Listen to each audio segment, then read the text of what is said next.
next, and why the convention ties into that, and why, you know, our future is really set. We know exactly what's going to happen and what we have to do. If you think about it, this is what's so amazing to me. I think it is probably for you. Things are happening so fast. Where were we a year ago today? A year ago in 2010, in the spring of 2010, had we won any votes? Had we really done anything? Our claim to glory was that we elected Scott Brown, who just voted against, you know, the Paul Ryan budget. That was our claim to fame. And we did do that, and that was our best get. We hadn't won anything. We'd been standing outside with signs, screaming. We hadn't done anything yet. You know, how many of you have gone to the 9/12 rally in Washington? Any of you taken the bus trip to Washington, right? You know, there we were. You know, how many of you went to Columbus and we had 10,000 people at the state capitol? So you're down there. It was awesome. But at this point last year, we hadn't done anything yet. But it was worse than that, okay? Not only have we not accomplished anything, we weren't sure we ever could. Because everything we tried to do, being good, honest citizens, you know, who are just practical people. You know, we run our businesses and our farms and we take care of our families. This political world was foreign to us. How many of you had ever had any involvement in politics before you got involved in this movement? Jim and one other. And that's exactly the truth. And for you who are new here, we're not political people. We don't, quite frankly, I don't think any of us really like politics. I know I don't. It's a really strange place and I don't really like it. But we stepped up for our country because we saw that something was wrong and practical people saw things were wrong. But here's what happened to us in that first part of this journey.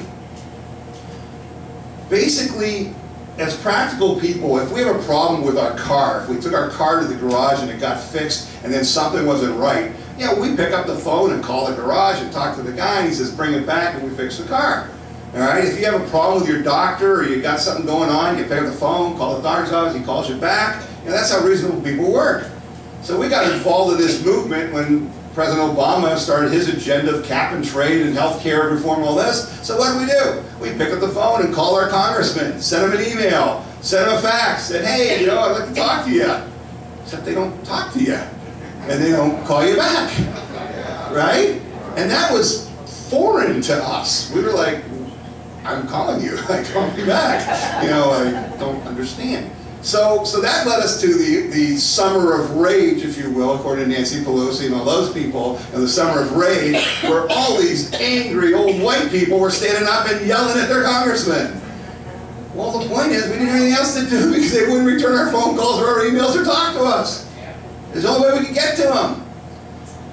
And so that was a part of the process. You know, we were trying to be part of the process. We were trying to act like good citizens. And every time we tried to be part of the process would say, we don't want you. We don't care what you think. You know, the process was going to Washington and saying, we don't want health care. We don't want Obamacare. We don't want nationalized health care. The polls said we don't want it. Millions of us are standing out there saying, we don't want it. They didn't care. They didn't care what we wanted. You know, Nancy Pelosi took her gavel and walked right through us and stuck it where the sun doesn't shine. Okay? We don't care what you want. Well, to Americans, that was foreign. We were told it's our country. We vote. We elect people. They represent us. And we found people weren't representing us. And it got worse. Because then we had, last year, the primary, right? We're going to have a primary election before the 2010 elections. And quite frankly, Jim Woods was one of the leaders in what was a great idea. Because part of what I find when I speak to groups like this is that one of the reasons a lot of us are here, particularly independents, is there's never anybody on the ballot to vote for. Right? Have you heard that? You know, why don't you vote? There's nobody I want to vote for. Right? Well, during our journey, we found that who puts people on the ballot? Who decided that Rob Portman would be the only choice we have for senator? I like Rob, he's a decent guy, but you know, who else was running?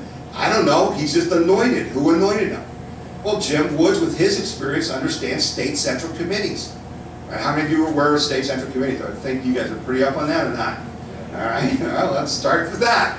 Okay, because I thought, you know, central committees were in the Soviet Union, right? Comrade, Jim's telling me central committees. I'm thinking, what are we talking about Russian politics? Forum in America.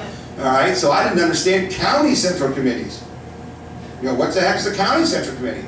And it was Jim Woods who helped a lot of us understand that there's precincts, and every one of them has a member of the county central committee for both the Democratic and Republican parties. And those are the people who vote on who's going to be their chairman and help decide who they're going to pick to put on the ballot as their Republican, you know, for county auditors, you know, county commissioner, what have you. But then there's a state central committee, and the state central committee is from the Senate districts. There's 33 Senate districts in Ohio. And I don't know how this happened. It's kind of like Noah's Ark, but there has to be a man and a woman for every Senate district for both the Democratic and Republican Party. So there's 66 Republican state central committee members and 66 Democrats. And these are the people who meet to decide who are going to be the candidates, you know, that the Republican Party is going to have, you know, for statewide elections. So Jim has a great idea. Because when we looked at central committees, particularly at the county level, it's almost hilarious. First of all, did you know that you vote for these people? I didn't. Never saw it in my life. You know when you vote for them? You vote for them only in the primaries. And you can only vote if you're a registered Republican, because you're only voting in a Republican primary or a Democrat, you vote for them. We actually elect them. Yeah. You know how many votes most of them get? Like 1. Literally. They get elected to represent you in your neighborhood. A precinct is about 400 homes.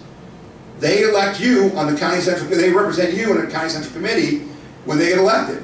If their family votes for them, they get 5 votes. It's huge, it's overwhelming, okay? But literally, they get elected. We didn't know that, all right? And the state, they may get 1,000 votes, 1,200, what have you, very few votes.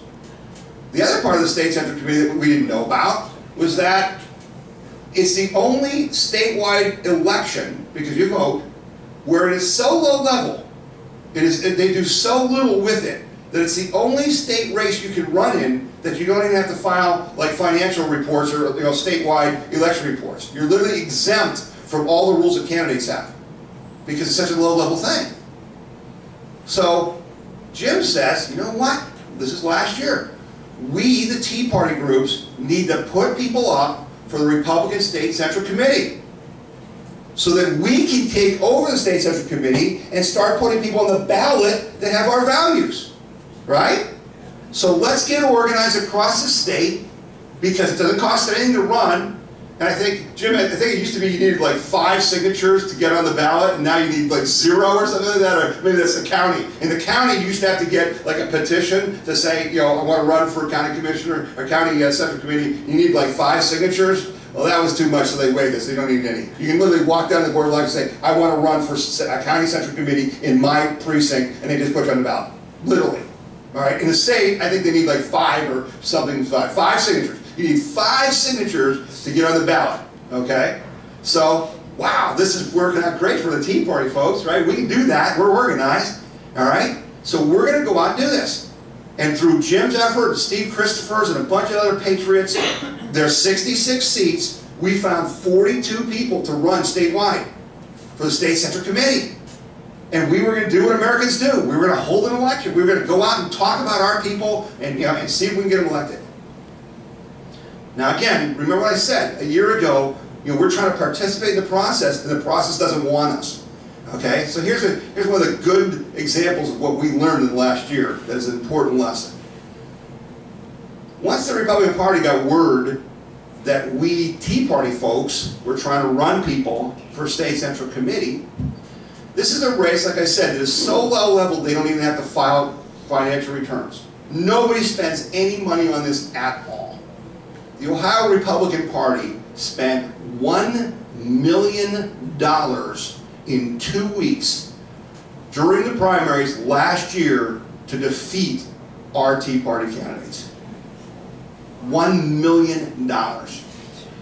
They were sending out postcards to registered Republicans. Remember, only you can vote in a primary for that candidate. So your Democrats vote Democrat, Republicans vote Republicans.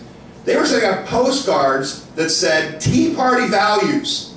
on it for their candidates. Not one postcard. People were getting 3 or 4 postcards. Okay? We won 22 seats. You need 34 to take control. Okay? But that was another statement to us that we don't want you people. Okay? We want you to just do what we tell you and then stay out of the way. We don't want you on these committees. We don't want you deciding who's on the ballot.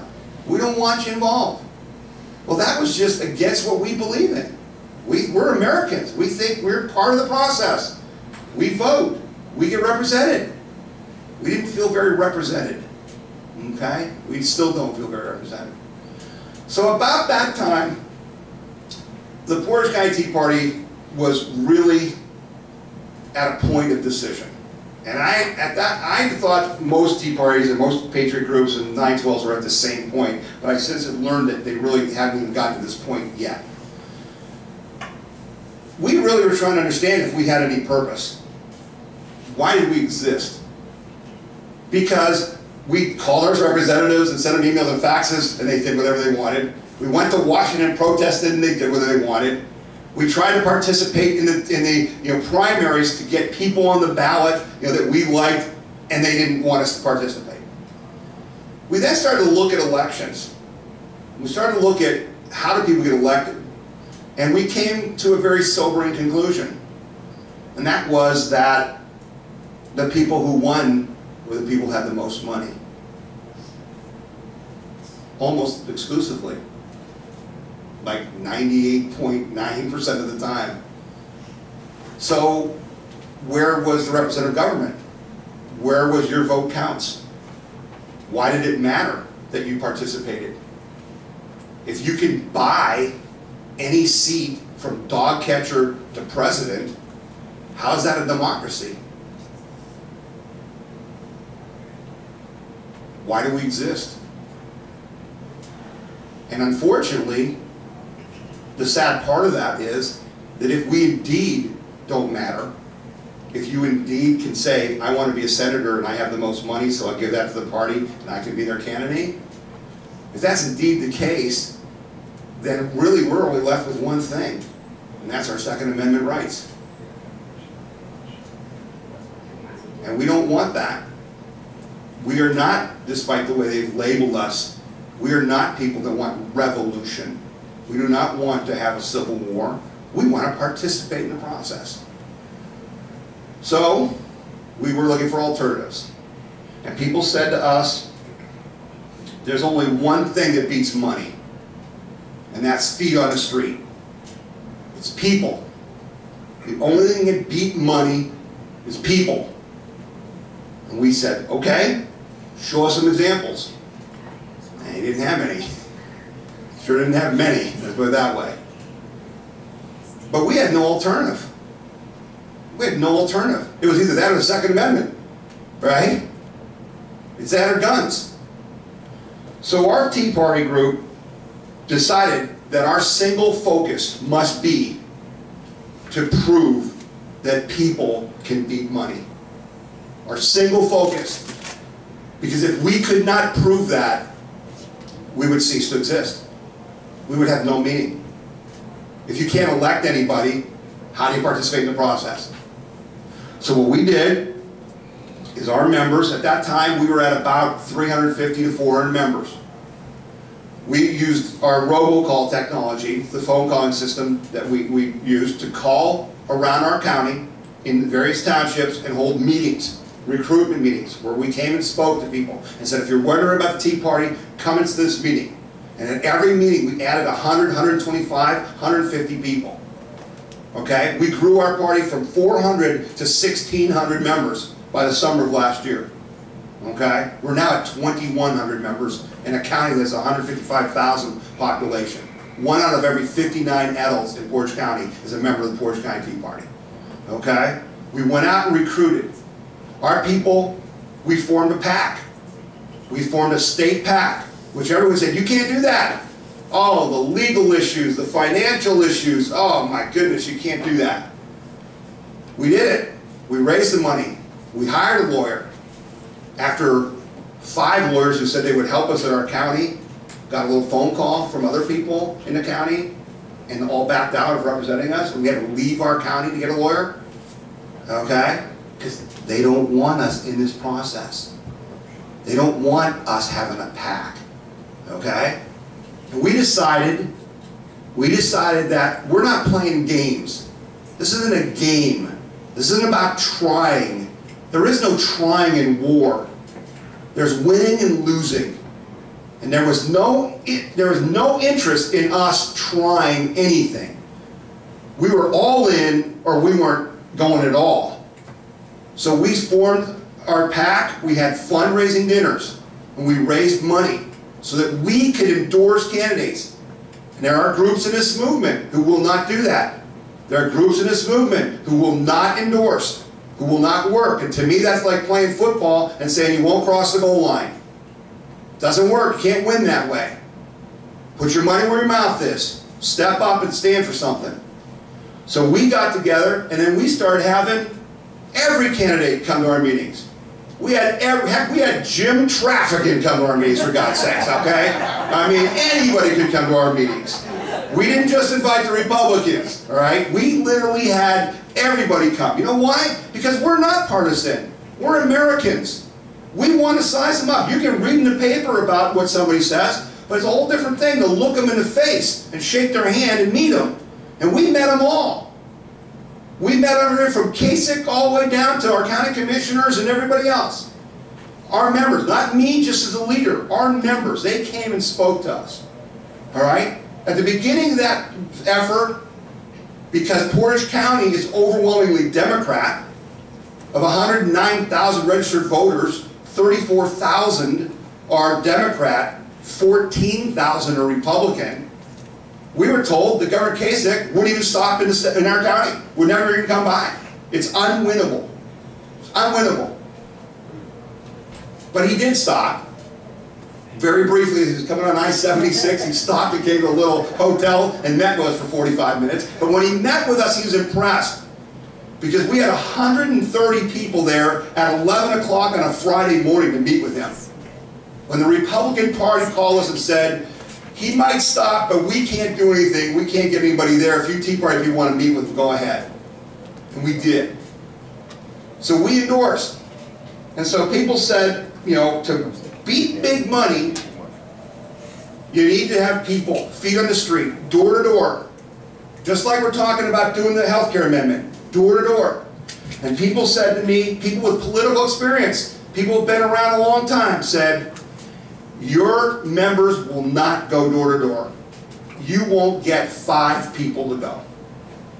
You will not get 5 people to go. And I didn't know. I didn't know. I'd never gone door to door anywhere. So we produced a movie. It's on our website, PortageCountyTeaParty.com. We produced a movie about how to go door to door. Okay, we said it's like a paper route. Remember when you had a newspaper route? You kind of go door to door. Remember how that works, okay? So we had to train our people. Because there was some fear, there were some things. And we put together these door hangers, okay, where we endorsed. We said, here's who the Tea Party endorses. But the most important thing on this door hanger was that it said, the candidates listed on the other side of this flyer are people our group has met with personally and researched. We believe that they share with us a belief in the following ideas and principles. And we listed those ideas and principles. The Portage County Tea Party, who they said could not get 5 people to go, had 348 of our members go door to door to 45,000 homes in Portage County and personally hand out these door hangers. And personally give witness to the fact that I, the person handing you this door hanger, I personally endorse the people on this piece of paper. And people were stunned. People said to us, wow, I'm just impressed you'd get off your butt and come and do this. I'm impressed you would take your time to do this. We went from, and it was hilarious, because we were the evil Tea Party, Nazi, homophobe, Islamophobe, crazy people. So we had to have the police and everybody out. It was like Halloween, when they protect the little kids. They had the police out so no one would get a razor in their apple, which never happened. Okay. So we went from this fear to people calling the office saying, I'm waiting for your people and they haven't come to our door yet. And we'd come to the door and they'd say, I've been waiting for you to show up. Where have you been? And our people had an incredible experience. A very personal, emotional, patriotic experience of community. It was almost like, for those of us who are a little older, when we were growing up in the 50s and 60s, and you knew all your neighbors, and you sat on your porch steps, and when people went by, they stopped and talked to you. Because when you go door to door in your neighborhood, you actually meet the people in your neighbors. Holy cow! And even Nan and I, you know, we have a business in Portage County, so we went door to door on our street, and it's more a residential type area, and it was great to meet these people and see what they had in their house, in their backyard, meet their dogs, see their kids. And we did this. And we did more than that, because absentee ballots are a concern. Everyone has heard about the absentee ballots, right? Where the other side, the left, goes to nursing homes and says, here, let me help you fill out your ballot, right? You know, we're going to help you with your vote. And absentee ballots almost always go to the left. In Portage County, it's usually 80-20 absentee ballots. So what do? Portage County Tea Party raised money. We had a group of volunteers who met every day at Dr. Kurz's office in Ravenna, where the county seat is. And what we learned was that the Board of Elections will give you a set of labels for everyone that's getting an absentee ballot mailed that day. So every day you go, they give you a set of labels, just like they do with candidates, and then you can mail to those people. So our people would go get the labels every day. We put one of these flyers in it, okay? And then we'd have a letter from me, and we'd mail them out. We mailed out 7,700 letters in 5 weeks, which cost us about $1 a piece, because you had 44-cent stamp, just first class, you had the envelope, you have this flyer, you have the letter that got printed. So that cost us $7,700. When the absentee ballots came back, it was 50-50 for the first time ever. 50-50. But we still had no confidence that we could win. Because again, being the person who lives in the normal world of business and where things actually make sense, so the political world where nothing makes sense, okay, I was amazed that there's no polls. I would say to our house candidates, well, are you leading or not? They'd go, I don't know. I don't know. County commissioners, what's the polling say? There is no polling. They have no idea. So we were terrified. We were frightened because we're doing all this work. We don't know if we're winning or losing or what the heck's going on. So we did one more important thing. The day of the election, we learned that you are allowed to stand outside the polls 100 feet from the door and hand out materials. Now, interesting enough to us, it seemed like half the precinct judges didn't know that, even though we met with the Board of Elections and talked to them about it. They trained us. But our members volunteered to stand outside the polls. And it was, that day, it was 19 degrees. And it was dark as dark can be at 6 o'clock that morning as our people, our patriots, took their time to stand outside of the polling stations in Portage County. And we had a single strip of white paper that just said, here's who we endorse. Here's who the Tea Party endorses.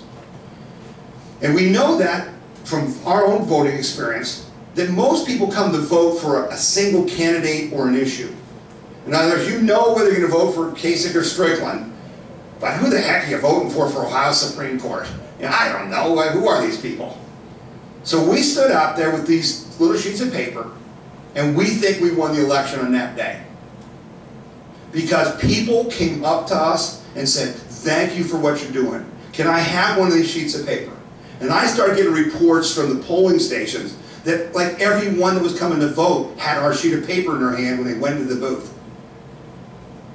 And so we stood, our people stood outside from 6 a.m. until 7:30 that night on this freezing day and handed those out. And we gave out 3,000 of those that day. In Portage County, this Democratic county that the governor shouldn't even stop at. By the way, he made 2 subsequent stops after he found out what we were doing. Portage County, the Republican Party swept the election for the first time since 1958. We elected a Republican county commissioner for the first time since 1992. It was the only Democratic county in the state of Ohio that Governor Kasich won. Okay? Feet on the street. But let's go back to the point. We were trying to prove that feet on the street can beat money. So let's talk about that. We were running in the 43rd House District. Todd McKinney was running against Steve Dyer. Steve Dyer was one of the most successful Democratic House people there was. Steve Dyer had $225,000 for his campaign.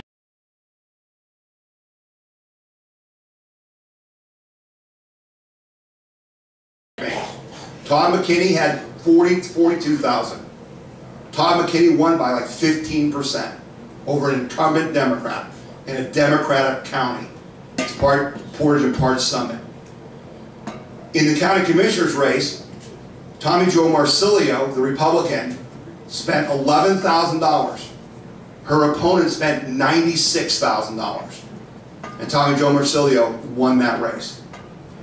In the 68th Congressional District, we learned a bitter lesson. And this is a lesson all of you need to understand. It's very important because we just saw it happen again this week in New York. We had 2 people who were Tea Party members.